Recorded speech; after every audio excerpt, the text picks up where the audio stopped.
وسلام علی عبادہ الذین اصطفیٰ۔ میرے بھائی اور دوستو، ہم پر پریشانیاں، مشکلات، تکلیفیں کیوں آتی ہیں؟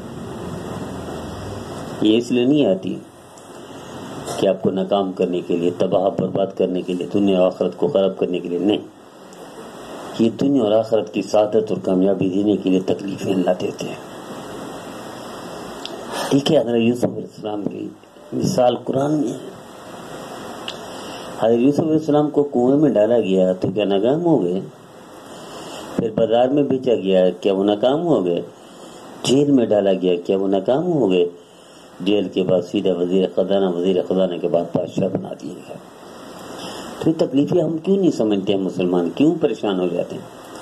سورہ یاسین میں وجاء راجل من اقصى المدینہ وما لي لا اعبد الذي فطرني واليه ترجعون اتخذ من دون۔ تو میرے عزیزو، یہ پورا سورہ یاسین 22ویں پارے کا آخر کی آیتیں اور 23ویں پارے کی شروع کی آیتیں یہ پیغام دیتی ہیں۔ پیغام کیا ہے کہ ظاہری طور پر ایک نیک آدمی کو دنیا والے مار دیتے ہیں، پتھر مار مار کر شہید کر دیتے ہیں، لیکن وہ کیا کہتے؟ یا لیت قومی یعلمون بما غفر لی ربی وجعلنی من المکرمین۔ کاش میری قوم کو پتہ چل جائے میرے اللہ نے مجھے کتنی بڑی جنت اور اعزاز دیا ہے، کامیابی دی ہے۔ لوگوں نے تو پتھر مار کر مار دیا، وہ کہہ رہے کامیاب ہو گیا۔ تو میرے عزیزو، یہی حال ہے دنیا میں۔ جب بھی آزمائش، پریشانی، دکھ، درد ہو تو میرے عزیزو یقینا اس کے پیچھے بھلائی ہو۔ نبی کریم صلی اللہ علیہ وسلم نے ارشاد فرمایا مومن کا حال بھی عجیب ہے، اگر اس کو تکلیف ملے، صبر کرے تو بھی اجر ملے، اجر پائے، ثواب پائے، نیکی پائے، اور اسے خوشی ملے تو شکر الحمدللہ کہے تو بھی اجر ثواب پائے۔ ہر حال میں مومن فائدے میں ہے، ہر حال میں مومن خیر خواہ ہی ہے۔ اور اللہ تعالیٰ اپنے بندے کے لیے ایسا کوئی فیصلہ، صحیح ابن حبان میری روایت ہے، سرکار صلی اللہ علیہ وسلم نے ارشاد فرمایا بندے کے لیے، اللہ اپنے بندے کے لیے کوئی ایسا فیصلہ نہیں کرتا جو اس کے لیے اچھا نہ ہو۔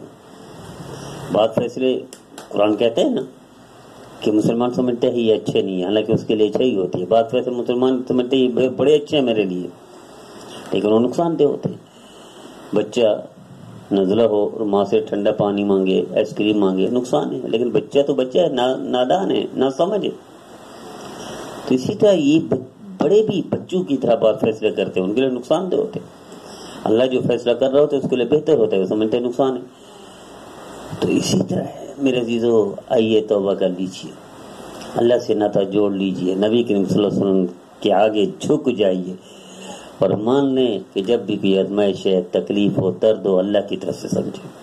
والقدر خیرہ و شرہ من اللہ تعالی، اللہ کی طرف سے سمجھیں اور اللہ کی طرف متوجہ ہو جائیں، اور ہر حال میں اس کو اللہ خیر خواہ ہے، دشمن نہیں۔ اللہ ہماری بہتری چاہتا ہے، برائی نہیں، اچھائی چاہتا ہے، بھلائی چاہتا ہے، خرابی نہیں چاہتا۔ جب اللہ ہمارا خیر خواہ ہے، اللہ ولی الذین آمنوا، اور اسی طرح صالحین کا اللہ ولی، دوست، یار، غمخوار بن جاتا ہے، تو پھر یار کیسے فیصلہ غلط کرے گا؟ یقیناً خیر پر مبنی ہوگی، اچھائی پر، کامیابی پر مبنی ہوں گے، لیکن مسلمان نہیں سمجھتا۔ تو آئیے آج کے بعد طے کر لیجیے، جب بھی جو بھی اللہ کی طرف فیصلہ ہو، اس کو ہر حال میں قبول کریں، اللہ کی شکایت کر کے لوگوں کو نہ بتائیں۔ اللہ